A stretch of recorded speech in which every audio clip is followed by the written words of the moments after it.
Hello, welcome back to the channel, and this is a channel where we give you reviews, don't do unboxings, I do a few playthroughs. We generally like to talk a lot of bollocks about tabletop gaming in general, and in this video we are going to begin our countdown of our top 100 board games of all time. We do this every year throughout December. Does take a lot of fucking work, yeah, but maybe it's worth it, maybe it ain't. There will be a few new games on here. Some of our favourite games from last year have dropped off the list, but remember, if your favourite board game of all time ain't on this list, that's because A, we ain't played it, or B, we think it's fucking shit. So remember, if you're new here, then please consider subscribing to this channel, hit the like button and all that YouTube bullshit. See you after this. So, number 100 on our list of our top 100 board games of all time for 2024 is a game called Cascadia. This came out of nowhere a couple of years ago, I think. It's a game with a wildlife theme, yeah. You'll be using tiles to create a habitat for all various animals, yeah. And on your turn, you'll take a habitat tile, be tied to an animal, and then you'll place it in front of you in your environment, yeah. You'll be trying to pair different tiles together and arrange your habitat in such a way that you can score points based on the universal victory point cards that are randomized at the beginning of the game. And this game is really simple. It's a fantastic sort of family weight game that everyone can learn to play, and there's no wonder that Cascadia sort of came out of nowhere and became a massive hit. But me being a stubborn bastard, I had to dump this at number 100 because it's good, but it ain't that good.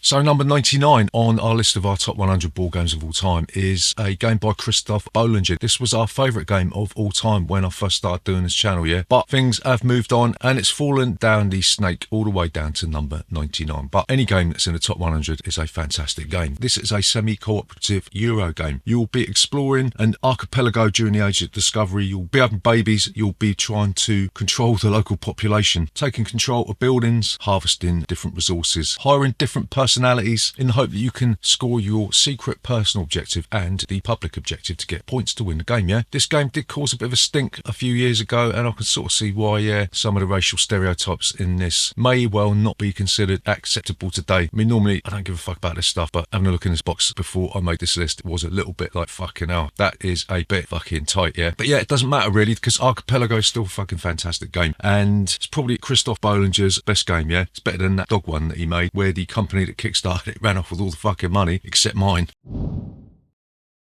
Number 98 on this list is a game called The Voyages of Marco Polo. This is a dice-chucking Euro game, yeah? Everyone is going to roll all their dice, and depending on what you roll, this will dictate which actions you can take. All the actions on the board have a die number associated with it. You can roam around Europe and Asia, building up trading posts and stuff like that. You can get the favour of the Vizier Khan geezer. No, you're not going to be sucking his dick. Well, maybe you will, but I don't think that happened in 9th century Arabia, did it? Well, maybe it did. You're going to be getting camels and using them to get more shit. And Marco Polo is a fucking fantastic Euro game. Yeah, I love this one. I really wish that I picked up the expansion, the Favours of the Khan, I think it is, or something like that. Always doing favours to the fucking Khan. But it's out of print and I ain't paying a fucking stupid price for that one, yeah. But yeah, Marco Polo looks absolutely fucking gorgeous, yeah. And I absolutely love this game, yeah. It's awesome.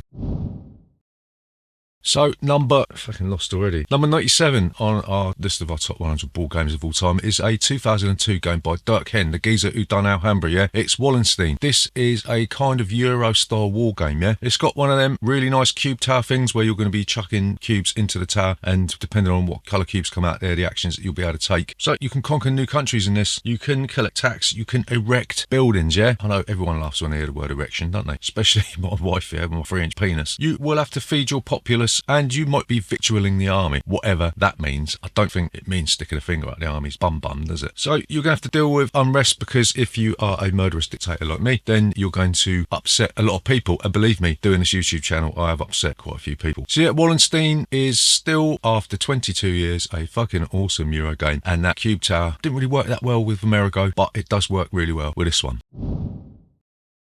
So number 96 on this list is a game by Alan R. Moon. Yes, it's Ticket to Ride. Yeah, this dropped off the list. Was it last year? Maybe it was in the list last year, but it did drop off. But I have been playing it more and more, and I think I prefer the Ticket to Ride Europe version, because in playing that one, you don't get blocked, but then some people like being blocked, don't they? But I don't like it. In Ticket to Ride, you will be getting these cards. Cards will come in a variety of colours, and you'll be playing sets of different colours to claim routes. Routes will give you points. Points will win you the fucking game, you fucking thick.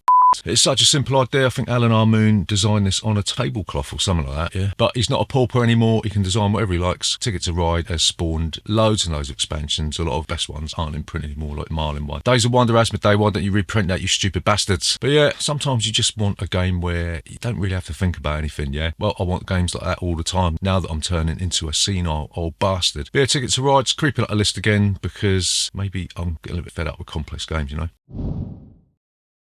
Number 95 on the list of our top 100 board games of all time completely contradicts what I just said about not wanting to play complex games, because this one is Terra Mystica. Yeah, this game really doesn't have any theme. You're going to be taking over a faction and you'll be using your faction special abilities to change the landscape on the main board, and there are a fucking ton of actions you can take. You can use the bowls of power. No, not the bowels of power. That's me after a vegan chicken madras. You can use them to take extra actions. You'll be building that will reveal different benefits, and you'll be trying to score different victory point conditions that, yes, you guessed it, going to win you the fucking game, yeah? Terra Mystica is an absolute classic, yeah. It does get a bit of shit for being a little bit themeless and a little bit dry, but it works a treat. It's a quintessential Euro game that should be in your collection. Don't worry about all of the clone fucking things they're trying to sell you, you know, like Age of Innovation, all that shit. Just pick up Terra Mystica, because you can pick it up pretty cheap now, yeah? And get stuck into this one. Explore everything this game's got to offer with the expansions as well. And yeah, it gives me a fucking massive boner, yeah? 34 on this list is the first racing game. It's a game called Power Boats, yeah? This game looks like complete and utter dog shit, yeah? It's just a board, like a jigsaw puzzle type board that you put together, and you put these boys out. No, not those type of boys. The floating type, yeah? You put the boys out and you are going to roll these weird three-sided dice, don't know, but you're going to be rolling these weird dice, moving your powerboat, hoping that you don't crash and fucking burn, yeah? There's a game that's just come out called Joyride, and it seems to me like it's a little bit of a rip-off of this one, yeah? So maybe it will squeak onto this list if it's better than anything that's below this one, yeah? Because this list is malleable, yeah? It's a dynamic list. It's not set in stone. But yeah, Power Boats, fucking awesome racing game. You can find it, pick it up, because you'll love it. Number 93 is a game called Istanbul. In this game, you will be moving your workers around a modular type board. Yeah, you have these tiles that you'll be putting together, and each tile has a special ability. The thing about this is you'll be picking your workers up. As you move around, you'll be dropping them off. Wherever you end up, you'll be taking the actions, yeah? It's like resource collection, and you'll be spending resources to take different stuff to get points and all that. And I'm confused as to whether this inspired Five Tribes or it ripped off Five Tribes, because it's both got the same sort of central mechanism where you'll be picking up tokens and dropping them off and stuff like that, yeah? Did this win Spiel des Jahres, the Ken Spiel des Jahres or something back in 2014 or somewhere around then? If it did, if my memory isn't completely fucking shot to bits because of too many hooker pipes in my youth, then it's a well-deserved accolade, because Istanbul is a fucking awesome Euro game that we just keep coming back to, yeah? You know what I mean? Number 92 on this list of our top 100 board games of all time is a game by Paolo Mori, one of our favourite designers of all time. It's a game called Ethnos, yeah? This is a set collection game. You'll basically be taking cards from a display. You'll be hoarding these fucking cards, and then you'll be spunking them up the wall to play these sort of mini games and also influence a dudes on the map type thing that utilises a central board, yeah? It's so bloody simple. Just be looking at each of these different factions. Each one of them's got a special ability. Saving the cards up, dumping them out, trying to get points to win a game, yeah? This game was reprinted with a really shitty theme. Ethnos never got any expansions, yeah? I don't know why it never got any. Well, it did. It got a Fairies expansion, which was like a promo, but now it goes for more money than the Bruce Lee Unmatched box, yeah? And this game is getting a reprint, yeah? I'm not too sure about that, yeah? I've got a feeling they're going to fuck it up, yeah? I've looked at the artwork and it just don't look that good. The artwork in the original wasn't that good, but reprints tend to fuck things up. They're worried they're going to stick fucking anthropomorphic animals in there, you know? Like a certain other game that may or may not be on this list. And I'm a bit gutted that my copy isn't going to get any more expansions. Well, it's never going to get any anyway, was it? Because Simon Spaghetti Western games are a bunch of fucking cunts. So yeah, I don't know, we'll have a look at it and maybe we'll pick it up if it's better than this one, but if it sucks, then we won't. Ethnos, as it stands, is a fucking awesome area control set collection game that everybody should play at least 17.5 times in their life.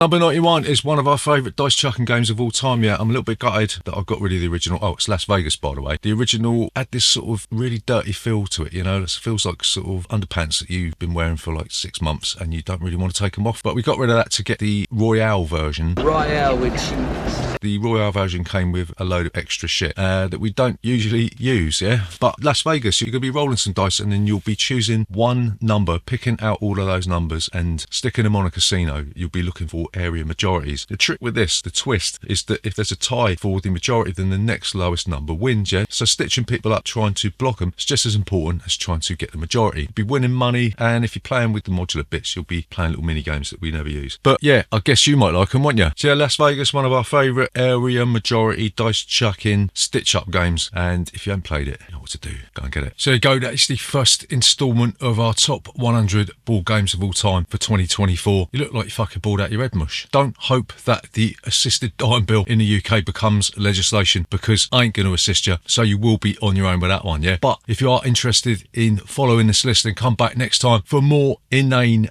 bullshit about board games. We'll see you next time.